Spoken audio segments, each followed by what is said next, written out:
tahun usianya. Lahir di Ende pada tanggal 9 Juli 2004. Sejak kecil, syarat prestasi pada level kabupaten, provinsi, dan nasional. Prestasi akademik dan non-akademiknya setara.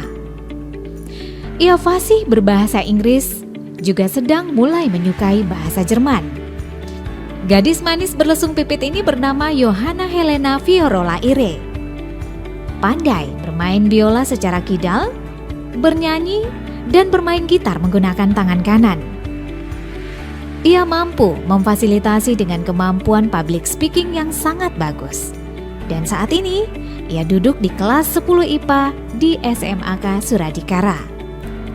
Nona Johanna adalah Duta Anak Kabupaten Ende tahun 2018. Siswa tamatan SDK dan SMPK Santa Ursula ini juga sangat peduli terhadap permasalahan sosial. Sebagai Ketua Forum Anak Kabupaten Ende tahun 2019-2021, ia kini terpilih sebagai anggota Parlemen Remaja Republik Indonesia 2019 dengan usia yang sangat belia. Nona gencar bicara tentang pemenuhan hak anak, stunting, dan lingkungan.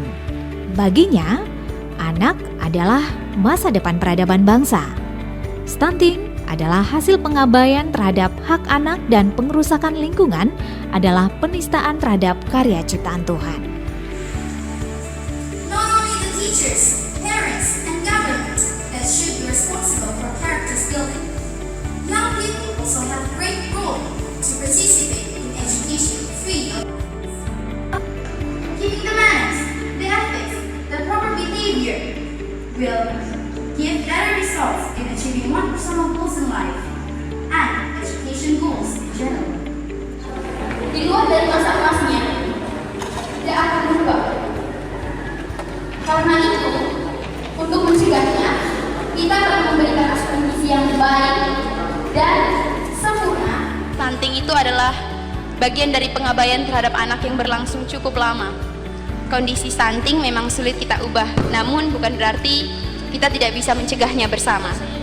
Saya dan teman-teman saya menitipkan teman-teman kami, anak-anak juga, baik mereka yang masih bertumbuh maupun yang akan hadir ke bumi. Mari bersama kita cegah stunting dari sekarang. Tadi Nona Ire sudah sampaikan, tidak ada alasan anggaran tidak ada. Betul ya Nona Ire ya?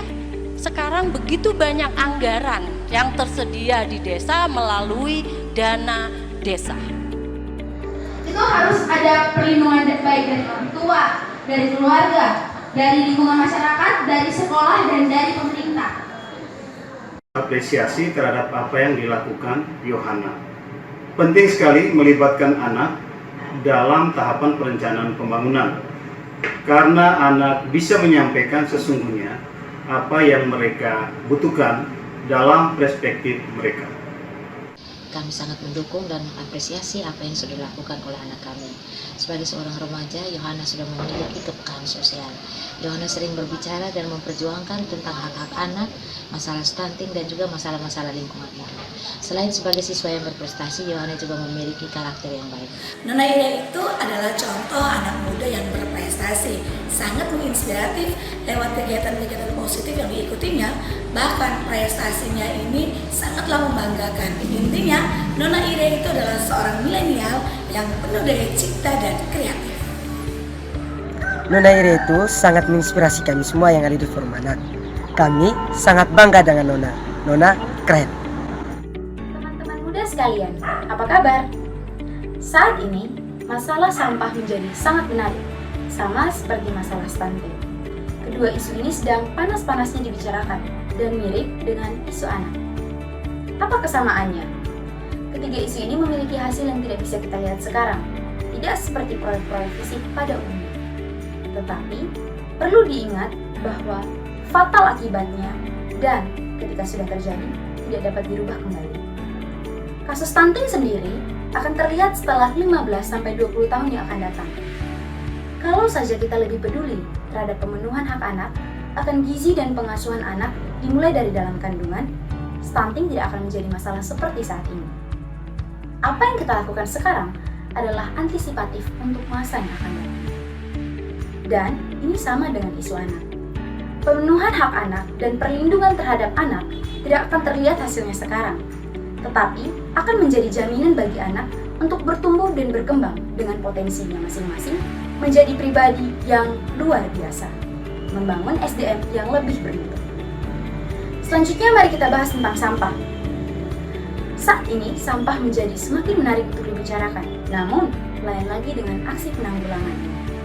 Sampah yang kita buang dan abaikan kini balik menyerang diri kita sendiri dan sudah pasti anak cucu kita kelak. Coba lihat per hari ini, bayangkan 5 tahun, 10 tahun, 20 tahun yang akan datang. Berjuta-juta ton sampah plastik yang sulit hancur terbawa jauh ke rem samudra, mengancam biota laut dan diri kita sendiri. Indonesia menempati posisi kedua penyumbang sampah terbesar di Asia setelah Cina. Siapa yang harus bertanggung jawab? Mari kita turut mengambil bagian lewat peran kita masing-masing dalam mendorong undang-undang dan perangkat regulasi terkait lainnya terkait penanggulangan masalah sampah baik di laut maupun di darat. Untuk jangka panjang, sangat penting bagi kita untuk mendorong regulasi untuk membangun karakter. Permasalahan sampah harus menjadi muatan lokal pendidikan yang diinisiasi secara serius lewat aksi 3M, Reduce, Reuse, dan Recycle, yang dimulai dari diri sendiri, dari rumah menuju komunitas. Mari kita pastikan kebijakan itu terlaksana dengan baik. Insentif bagi mereka yang turut mengambil bagian dalam upaya penanggulangan dan sanksi yang tegas bagi mereka yang melanggar. Selain advokasi kebijakan, advokasi anggaran juga sangatlah penting. Sampai saat ini, permasalahan lingkungan hidup masih dipandang sebelah mata. Oleh karena itu, perlu kita pastikan bersama agar anggaran menjadi tepat guna, tepat sasaran, dan transparan. Penting juga melibatkan diri dengan pihak-pihak potensial, pemerintah, tokoh adat, tokoh agama, pemuda, dan anak dalam proses membangun karakter cinta lingkungan. Jangan bosan menyampaikan bahaya yang akan datang. Buat mereka tahu, paham, lalu peduli bahwa kerusakan lingkungan adalah juga sebuah kejahatan, penistaan terhadap anugerah Tuhan yang Maha Kuasa.